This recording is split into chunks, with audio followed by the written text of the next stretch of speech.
السلام علیکم لسنرز، آج جو میں ناول ریڈ کرنے جا رہی ہوں وہ ہے زرد موسم، جو کہ تحریر ہے راحت جبین کی۔ چلیے شروع کرتے ہیں اس کی قسط نمبر 20۔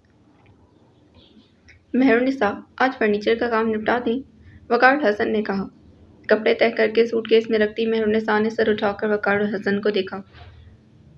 اور آپ انہی کے سم دیکھ رہے تھے، ورنہ پچھلے آدھے گھنٹے سے وہ مسلسل سگریٹ پر سگریٹ پی رہے تھے۔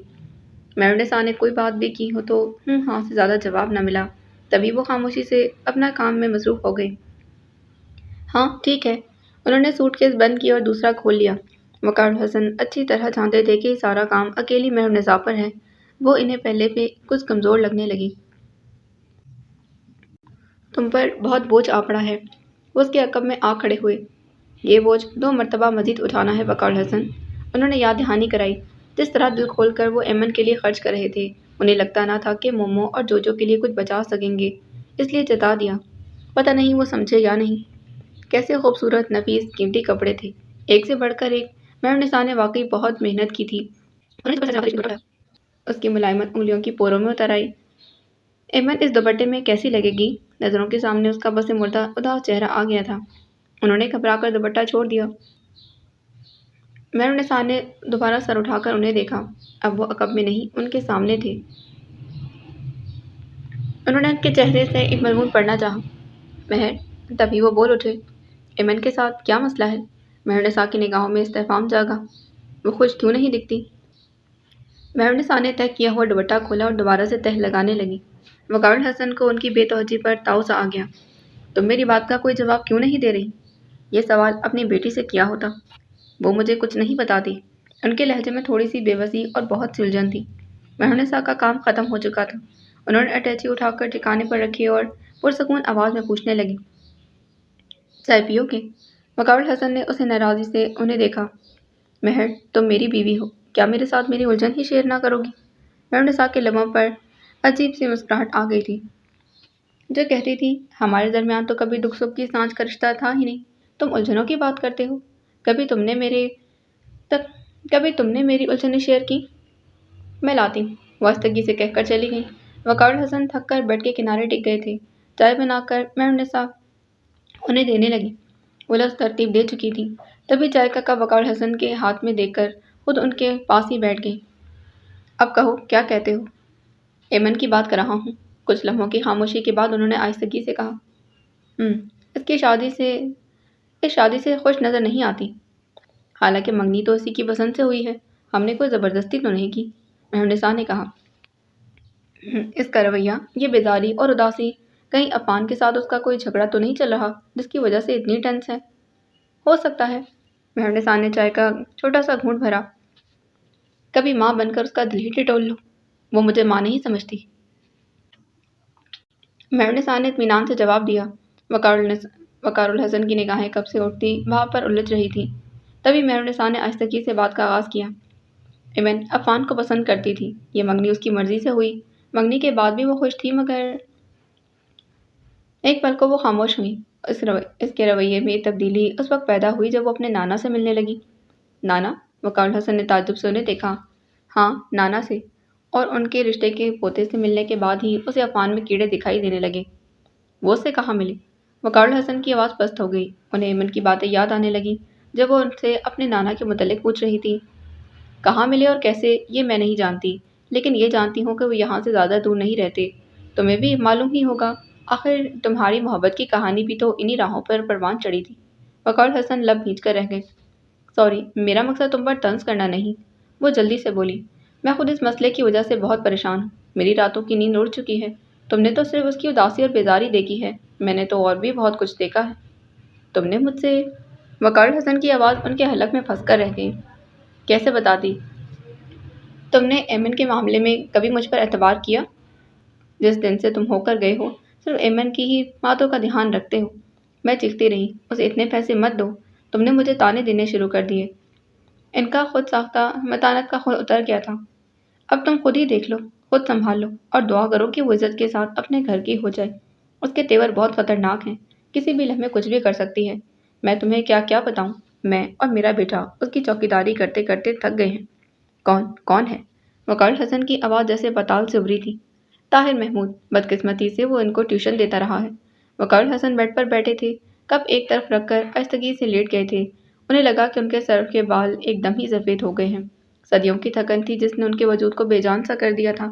مہرنسا خاموشی سے چائے پینے لگی۔ ڈیڈی کہاں ہے جوجو؟ وہ تیزی سے کمرے سے باہر آئی۔ جوجو ٹی وی دیکھ رہی تھی، اس کی آواز پر چونکی۔ ممی کے ساتھ گئے ہیں، غالباً تمہارے لیے فرنیچر وغیرہ لینے۔ اچھا؟ اس کے اچھا میں تعجب تھا۔ کیا ہوا؟ کچھ نہیں، وہ آہستگی سے کہہ کر جالی کا دروازہ کھول کر برآمدے میں نکل آئی تھی۔ ابھی صبح وقار حسن کے ساتھ کہا تھا کہ وہ تیار ہے۔ اپنا بیڈ روم سیٹ ایمن خود خریدے گی۔ وہ محض باپ کا دل رکھنے کے لیے راضی ہو گئی تھی اور اب کھڑکی سے اس نے دونوں کو جاتے دیکھا تو باہر نکل آئی۔ ضرور ممی نے کچھ کیا ہوگا، اس نے تل ملا کر سوچا، پھر بے توجہی سے ادھر ادھر دیکھا۔ سارے منظر، نہ درخت، نہ پرندے، نہ پھولوں سے لدی کیاریاں، جب دیکھنے والی آنکھ نہ ہو تو سب منظر ایک برابر ہو جاتا ہے۔ کچھ سوچ کر وہ بابر کے کمرے میں آ گئی۔ وہ اپنے کمپیوٹر پر کچھ کام کر رہا تھا۔ یہ کمپیوٹر وقار حسن نے اپنے آنے کے 2 دن بعد ہی بابر کی ضرورت کے مطابق اسے لے دیا تھا۔ یوں اسے بار بار اپنے دوست کے گھر یا انٹرنیٹ کیفے جانے کی ضرورت نہیں پڑتی تھی۔ بابر بھائی کیا کر رہے ہیں؟ ایمن نے اس کی کرسی کے پشت پر ہاتھ رکھ کر قدرے خوشگوار لہجے میں پوچھا۔ وہ جو مکمل محبت کے ساتھ اپنا کام کر رہا تھا بری طرح چونکا۔ پھر ایمن کو دیکھ کر اس کے اعصاب چٹکنے لگے۔ اس کی کوشش ہوتی کہ وہ ایمن سے کبھی سامنا کرے، اور ایمن کی سمجھ میں نہ آتا کہ وہ اسے اتنی خونخوار نظروں سے کیوں گھورتا ہے۔ مبارک ہو آپ کو، بہت سہولت ہو گئی نا؟ اس کا اشارہ کمپیوٹر کی طرف تھا۔ بابر نے لب کھینچ لیے، اس کی انگلیاں تیزی سے کی بورڈ پر چلنے لگی۔ بابر بھائی آپ مجھ سے ناراض ہو؟ ایمن نے دونوں ہاتھ بابر کے کندھوں پر ٹکا دیے۔ جاؤ یہاں سے، اس نے درستی سے اس کے ہاتھ جھٹکے محض 3 لفظ کہے۔ چلے ہی جانا ہے، ہمیشہ کے لیے، اتنے روڈ کیوں ہو رہے ہیں؟ ایمن مجھے کچھ کام کرنا ہے۔ ایمن نے غصے سے کی بورڈ پر ہاتھ مارا۔ اسکرین پر سب کچھ درم برم ہو گیا۔ ایمی، وہ اٹھ کر اتنے زور سے دھاڑا کہ وہ ایک پل کو شیرتے رہ گئی۔ حد ہوتی ہے بدتمیزی کی۔ بابر بھائی، وہ کچھ لمحوں کے بعد سنبھلی۔ آپ مجھ سے اس طرح بات کیوں کر رہے ہیں؟ کیا ہو گیا ہے آپ کو؟ آپ تو ایسے نہ تھے۔ اس گھر میں واحد آپ کا وجود تھا جو میرے لیے ہمیشہ ڈھارس بنا ہے۔ آپ نے تو ہمیشہ میرا ساتھ دیا، تو پھر اب کیوں؟ جبکہ مجھے چلے ہی جانا ہے، پھر اتنا تنگ آ کر کیوں نکال رہے ہیں؟ وہ سسک اٹھی تھی۔ تم یہاں سے چلی جاؤ تو اچھا ہے، تم اس قابل ہی نہیں کہ تمہارے لیے کچھ کیا جائے۔ میری آنکھوں پر جو پٹی بندھی ہے شاید تمہارے باپ کے احسانوں کی، لیکن مجھے سوچنا چاہیے تھا کہ جو لڑکی باپ کی عزت کا خیال نہیں کر رہی وہ میرا کیا کرے گی۔ اب تم یہاں سے چلی جاؤ، گیٹ لاسٹ فرام ہیئر۔ کوشش کرنا کہ شادی کے دن تک تمہاری شکل مجھے نظر نہ آئے، بابر نے چبا چبا کر کہا، پھر رخ بدل کر خود ہی سلکنے لگا تھا۔ ایمن بے یقینی سے اس کی پشت دیکھتی رہی۔ وہ تو سوچ کر آئی تھی کہ بابر سے کہے گی کہ وہ اسے نانا سے ملوا لائیں، کہ ایک بار طاہر سے ملنا تھا، بس آخری بار طاہر سے ملنا تھا۔ وہ محبت کی جنگ لڑے بغیر ہی ہار گئی تھی۔ محبت کے لیے کچھ کرنا چاہتی تھی۔ اس شخص کو اندھیروں کے سپرد کیسے ہونے دیتی جو اسے روشنیوں کا راستہ دکھاتا رہا۔ ایمن نے سوچا کہ وہ خود بابر کے ساتھ ہی کیوں نہ جانا پڑے، مگر بابر؟ چند لمحے میں ایمن کو ادراک ہو گیا کہ بابر سب جانتا تھا۔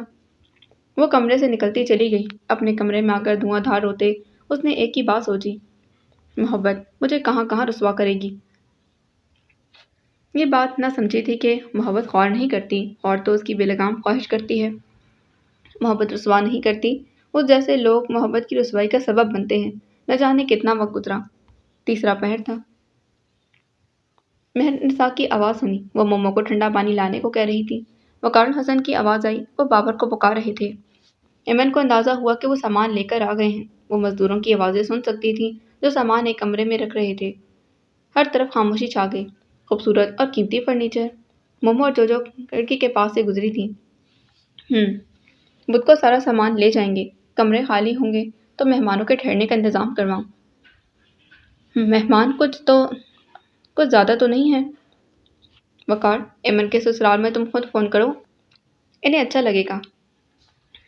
خدیجہ بھی کب تک آئیں گی؟